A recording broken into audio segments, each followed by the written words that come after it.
Bonjour à toutes et à tous. Aujourd'hui, nous allons traiter d'un sujet qui a démarré par une anecdote. Alors que nous étions chez des amis un soir, une alarme sur notre dispositif Sentinelle. De quoi s'agissait-il? En visionnant les vidéos, nous avons été surpris par le comportement de curieux s'intéressant de près à notre Tesla. Vous verrez au travers des images pourquoi j'ai osé ce titre « Une Tesla ça fout les jetons ». Cette anecdote me permet aussi de revenir sur le dispositif Sentinelle qui est un magnifique outil. Quelle que soit la nature des événements, une image, ça parle toujours plus que du texte ou un commentaire. La preuve est là, en image et sous vos yeux. Le dispositif Sentinelle est un service techniquement intéressant, la voiture est très bien équipée et elle dispose des moyens de collecter de l'information et de la mettre à disposition de son propriétaire.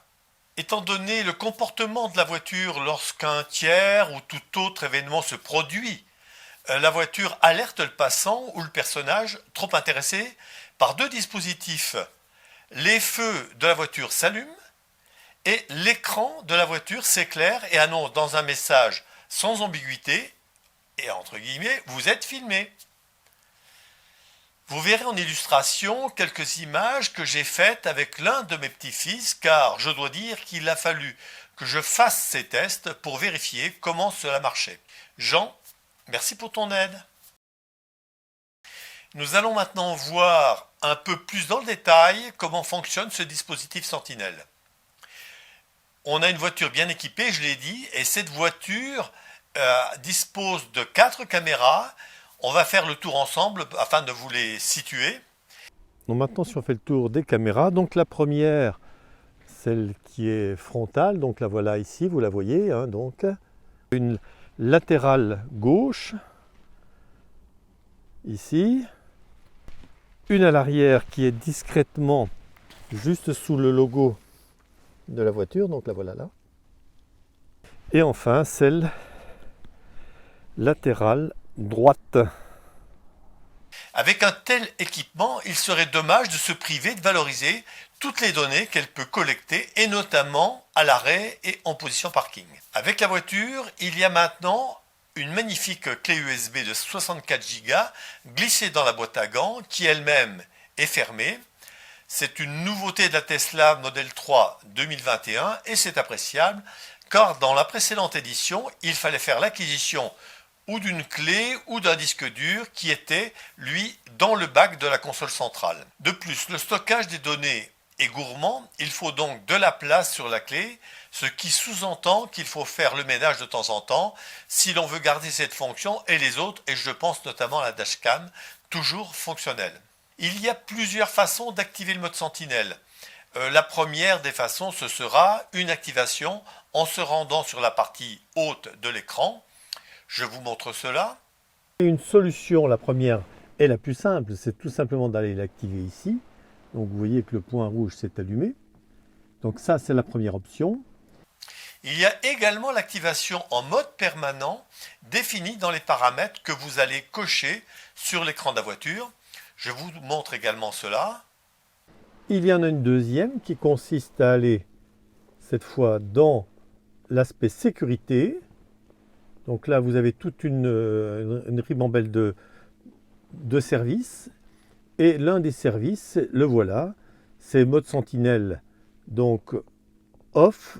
Et donc vous pouvez ensuite l'animer par le bouton ici ou en on avec des options. On exclut le domicile, on exclut le lieu de travail, on exclut des favoris. Donc voilà les deux modes qui sont utilisables directement depuis la voiture. À défaut d'activation, il y a quand même une solution de rattrapage, tout simplement depuis l'écran de votre téléphone.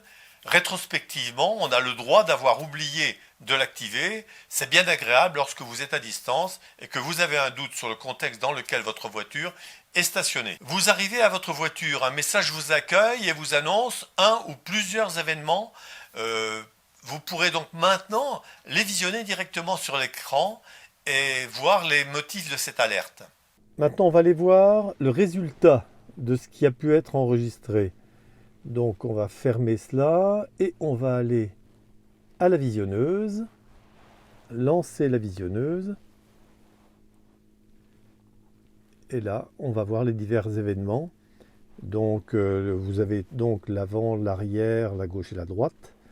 On va prendre la liste et là vous allez retrouver par exemple ce qui vient d'être filmé à l'instant. Donc vous allez activer une caméra, puis l'autre, et ainsi de suite. Donc directement depuis la voiture, vous pouvez voir ce qui s'est passé et pourquoi vous avez eu des alertes. Donc on le voit ici, il n'y a rien de particulier à signaler. L'autre opération consiste à reprendre la clé USB et à charger les données sur votre ordinateur afin de les examiner tranquillement. Éventuellement, le fichier, vous pourrez toujours l'utiliser pour le valoriser si cela était nécessaire. Et en ce qui me concerne, ce sera pour le plaisir un peu surpris de voir comment réagissent les personnes qui passent un peu trop près de la voiture. Donc on va faire la reprise des données. Il faut comprendre comment elles sont organisées afin de gérer le dossier. Je vous montre tous ces éléments. Donc les données sont stockées par une succession de clips d'une durée individuelle d'1 minute. Vous avez donc une suite de clips de chacune des 4 caméras classées chronologiquement. Donc l'identification contient le jour et l'heure de la collecte par la caméra et chaque clip a en premier la date, donc l'année, le mois et le jour, et ensuite l'heure, donc l'heure, les minutes et les secondes. Il est certain qu'il faut rapidement mettre un peu d'ordre dans l'ensemble de ces éléments, car ça devient rapidement la panique. Pour moi, c'est un service qui peut sembler anecdotique, mais il est vrai quand même que dans une majorité de cas, nous n'en aurons pas besoin, mais nous savons que ces données peuvent être collectées, qu'elles peuvent être utilisées dans quelques cas, certes et heureusement rares, mais en cas de besoin, cela peut être particulièrement utile. Je crois que c'est grâce à ces petits services que l'on mesure le degré d'évolution de cette voiture. C'est ce qui nous fait l'apprécier jour après jour. Alors, avis à tous les amateurs, à tous les curieux Tesla, sachez que si vous vous approchez, vous serez filmé. Alors, appréciez la technologie pour ce qu'elle peut nous apporter et merci pour ce service. Puis si vous avez apprécié, un petit pouce, éventuellement un commentaire ou une question, et bien entendu, si vous n'êtes pas encore abonné, abonnez-vous. Merci, au revoir.